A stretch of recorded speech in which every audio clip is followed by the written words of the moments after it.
In this video, we're going to cover everything that you need to know about the new Starlink Gen3 router that is now being rolled out to more customers. It has some significant upgrades over the previous generation, but are these improvements worth the cost of upgrading? Let's dive in and take a look. On Tuesday, October 17th, Starlink sent this email out to Starlink customers inviting them into the limited launch of what they're calling the next generation Wi-Fi router. This is actually the third generation router, with the first being the router included in the original round Starlink dish, the second and longest running generation router coming with the newer rectangular dish options, and now we have Gen 3. Let's start with the price. The Gen 3 router is $199 USD, and currently, Starlink is only allowing you to buy up to 3 of these devices. So why would you need 3? One is going to be the main router that plugs into the Starlink dish, and the other 2 can function as wired or wireless mesh repeaters placed around your home or business. More on the mesh capabilities later in this video. Starlink marketing claims that this new router improves range, performance, and device support, so let's start there. Increased range is going to be really hard to measure, but this can be achieved by a larger and stronger antenna. And given the horizontal rectangular shape of the Gen 3 router versus the previous generation, I can definitely see that as a possibility. In terms of performance, they have upgraded from Wi-Fi 5 in Gen 2 to Wi-Fi 6 in Gen 3, which opens up higher speeds and additional wireless spectrum. They also upgraded from 3x3 multi-user MIMO to 4x4 multi-user MIMO, and that speaks to the amount of available bandwidth for devices. Or in other words, if you think of the traffic that your devices are sending to and from the router as cars driving down a highway, they upgraded from a 3-lane highway to a 4-lane highway, allowing more devices to communicate back and forth simultaneously. In terms of wireless capability, the Gen 3 router is actually a significant improvement over the previous generation. This improved wireless also claims to support up to 235 devices, whereas the previous generation only supported up to 128, which is a welcome change for anyone who has like a huge number of connected devices. Another significant improvement in the Gen 3 router is the inclusion of not 1, but 2 Ethernet ports on the back of the router. These Ethernet ports can be used to directly plug in devices such as your smart TV or your computer, but they can also be used to connect your Starlink internet up to third-party routers so that you can ditch their Wi-Fi altogether and use something else like UniFi or Omada. So to me, this is the biggest advantage that the Gen 3 router has over the Gen 2. The previous generation router did not come with an Ethernet port at all, but rather they sold one as an accessory. And this was hugely problematic for users since the Ethernet port wasn't always in stock, or it had shipping delays, and it prevented users who needed Ethernet from making full use of their Starlink, especially for folks who wanted to use the system as internet with their own existing router. Now that the Gen 3 Starlink router has 2 Ethernet ports included, the logistics of purchasing and installing a separate Ethernet accessory are gone. And that is a welcome change, considering that the first generation Starlink router actually did have an Ethernet port before it was removed in the second generation. And why do they have 2 Ethernet ports? Because it appears that you can use the 2 Ethernet ports for hardwiring an additional 2 routers for Starlink Mesh, which technically, if you're hardwiring 2 more Starlink Gen 3 routers into the main router, they're just additional access points. They're not technically mesh, but we're going to keep the terminology simple. So let's talk about mesh capability. Both the Gen 2 and Gen 3 Starlink routers allowed for mesh connectivity to expand the wireless coverage to additional areas. When doing wireless mesh, you'll need to have all of the mesh routers within range of each other to create the mesh network, because communication between the routers is wireless, right?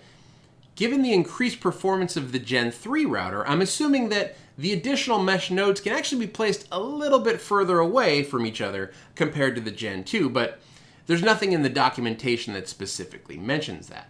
And since now it appears that you can also hardwire the remote Gen 3 routers, Theoretically, these can be placed as far away from the main router as Ethernet will allow, which is approximately 100 meters or 328 feet if you're using Cat5e or Cat6 cabling.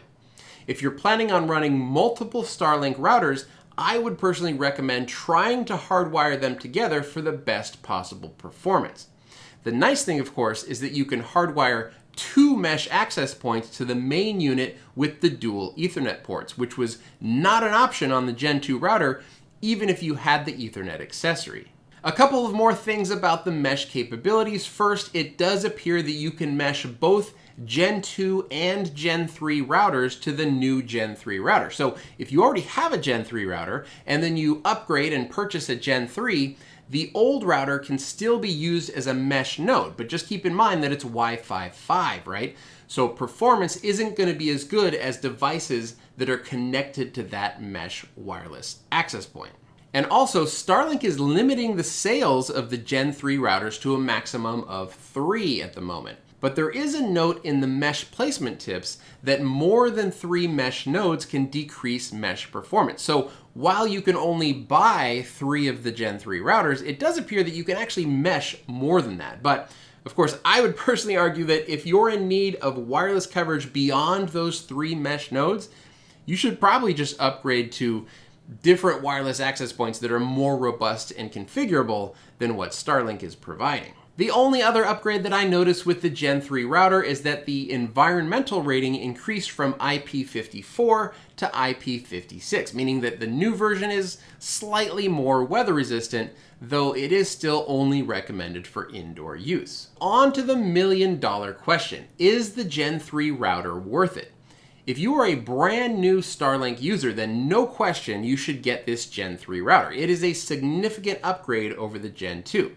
That being said, I'm not sure if Starlink has started bundling this new version with their dishes. It would be a shame, right, if they were still bundling dishes with the Gen 2 router and then made customers pay to upgrade to the Gen 3. I assume at some point that Gen 3 is going to be standard, but I don't have any sort of crystal ball into the inner workings of Starlink. That's just my own personal assumption. So then, for existing customers, is this Gen 3 router worth the $199 price tag to upgrade your existing equipment? Well, that depends on how you're using it. If you have the Gen 2 router with the Ethernet dongle, and you're already connecting Starlink to a third-party router and different wireless access points, then there's absolutely no reason to upgrade. None of the improvements would affect you one way or the other, since Starlink router is basically just being used as a dumb pass-through device for the Starlink internet service. If you're using Starlink for your RV or as mobile connectivity for when you're camping or running temporary events, then I also really don't see a need to upgrade to Gen 3. In a mobile or temporary environment, you typically don't need huge amounts of range, and you're also not dealing with large numbers of connected devices. So I doubt if you'd notice any difference at all with the upgrade. If, however, you're using Starlink at home and you're a pretty heavy user of bandwidth, or if you have a significant number of connected devices, you may actually see a noticeable increase in performance and range with the Gen 3 router. Maybe you'll finally be able to get connectivity to that upstairs bathroom on the far side of the house, right? Most newer smartphones and tablets have Wi-Fi 6 capability that can take advantage of the increased speeds, and 4x4 multi-user MIMO means more available bandwidth overall for larger amounts of devices. Finally, if you are a Starlink super power user who has multiple connected mesh access points, well, first of all, you and I could sit down over a beer and have a nice long discussion debating the merits of running your own third-party equipment versus what Starlink provides. But if you are insistent on sticking with Starlink's equipment, then you actually would see better performance, faster speeds, and greater range with 3 of the Gen 3 routers in wireless mesh versus 3 of the Gen 2 routers. So, what do you think? Are you going to upgrade to the Gen 3 router? Let me know down in the comments below. And if you'd like to keep this party going, I have hand-selected 2 videos on the right here for you to watch next. The top video is my step-by-step guide to Cloudflare tunnels, which is perfect for connecting to your internal devices behind Starlink's CGNAT connection. And the bottom video is my recent review of T-Mobile's 5G home internet, which is another great option for remote connectivity.